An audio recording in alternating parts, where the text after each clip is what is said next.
So ayan, saksak natin yung unit. Ayun, pumitik yung relay. Tapos tingnan natin kung naka-display ba. Ayun, labas yung logo ng LG. Ayun oh, nag-normal ulit yung unit natin oh. Ayan, goods na yung ilaw, yung kanyang backlight. Okay po yung kanyang raster at walang problema doon sa kanyang panel. So yun, what's up sa yung lahat mga paps, no? Welcome back sa ating channel. So meron tayong gagawin ngayon. Bali isang ano siya, LG 32 no, LED TV. Pero yung problema niya is ano siya, pinalitan natin siya ng backlight driver dati. Tapos ngayon ma-check natin, sira yung ating nasira yung backlight driver na pinalit natin dati, no? So ito yung gagawa natin ng video, gagawa natin ng paraan para mapaanda natin ulit. So let's go! Yan, so ito po yung unit natin. Bali, nagawa na natin to. Tapos, so balikan ko na lang para pakita kung ano yung pinagagawa natin, no? So, balit dati, ano to, isang LG pala to, LG 32 inches, no? LED TV. So, yung model niya is, ano, nasa labas kasi yung cover. Nailabas natin, no? So, mamaya na lang siguro kapag hindi natin makalimutan, no? Pakita natin yung kanyang model. So ito yung bali ginawa natin dati. Ito yung kinabit natin, no?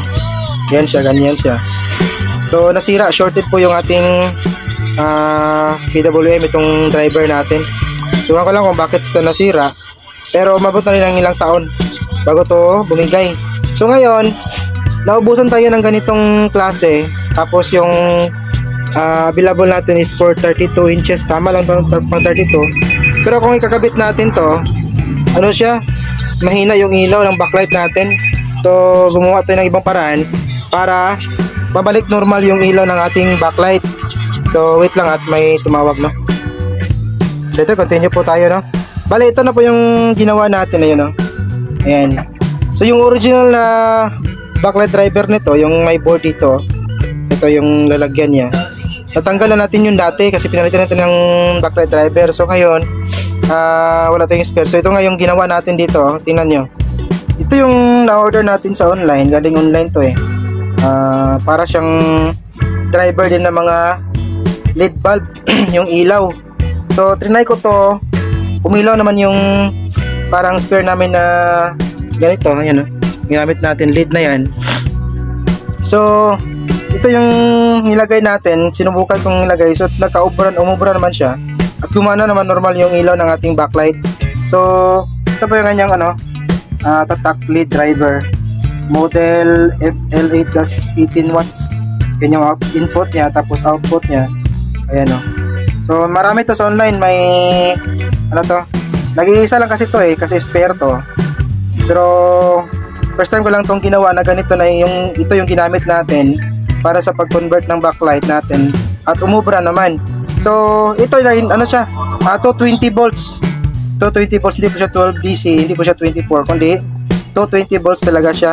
So dito natin siya connect sa may EC line natin. Yung isang paa ng EC natin is dito sa isang line din ng ating EC.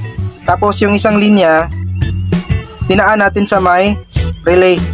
So yung relay naman natin ito galing sa may isang linya. Tapos pag pumitik yung relay, papasok na yung EC line, EC voltage natin dito. Saka naman mayroon siyang output para mapailaw yung backlight. Bago siya bago siya iilaw, dadaan mo na siya ng relay. Ayan, meron tayong dito sa may 12 volts kasi yung relay natin is 12 volts siya. Then itong itim na to, ito yung ground. So nakakonekta yan sa isang paa, sa may ilalim na paa ng ating relay. Tapos yung pula naman sa may positive 12 volts. Ayan. So kailangan talaga natin siya lagyan ng relay. Kasi kung walang relay, kasi naka-direct ano to eh, kung i-direct natin sa may EC line yung driver na to, pagkasaksak mo pa lang, iilaw na agad yung backlight. At saka ipapower on mo, saka na lang lalabas yung kanyang picture. So ang purpose ng relay, para hindi agad aandar yung backlight niya pagkasaksak natin, saka na lang siya andar yung backlight natin kapag napapower on na natin yung unit, kapag napapower nag-switch on na siya. So ito yung purpose ng relay, para mabalik natin sa kanyang standard procedure. Kasi pangit naman kapag pagkasaksak mo pa lang, ilaw agad yung backlight, no?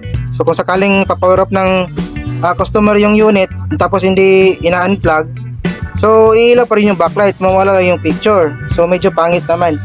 Ayan, ito yung purpose ng relay natin. So ito, saksak muna natin. Wait, sana yung ito, saksak natin. Ay nako, bakit ang tigas. Ayan.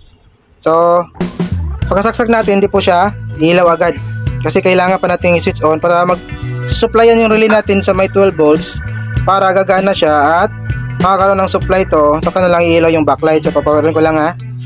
So ito sa may ilalim yung kanyang switch eh. Baka yun yung relay at saka yung backlight.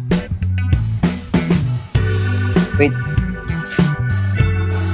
Yun, bitik na. Umilaw na rin yung relay. Umilaw na rin yung backlight. Umilaw na rin yung backlight. Putang higit.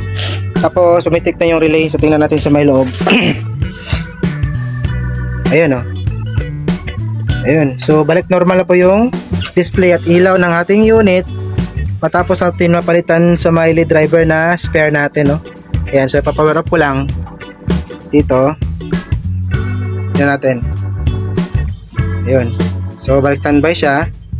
Tapos papower up natin ulit. Ayun, pumitik yung relay, ilaw yung backlight, tapos yung display. Ayan. So ito lang yung gusto kong ibahagi sa araw nito, no? Sana'y kakapulutan ng aral at kunting idea sa mga kapwa natin technician, no? May God be with us always, and this is your service Ryan Cruz Tech.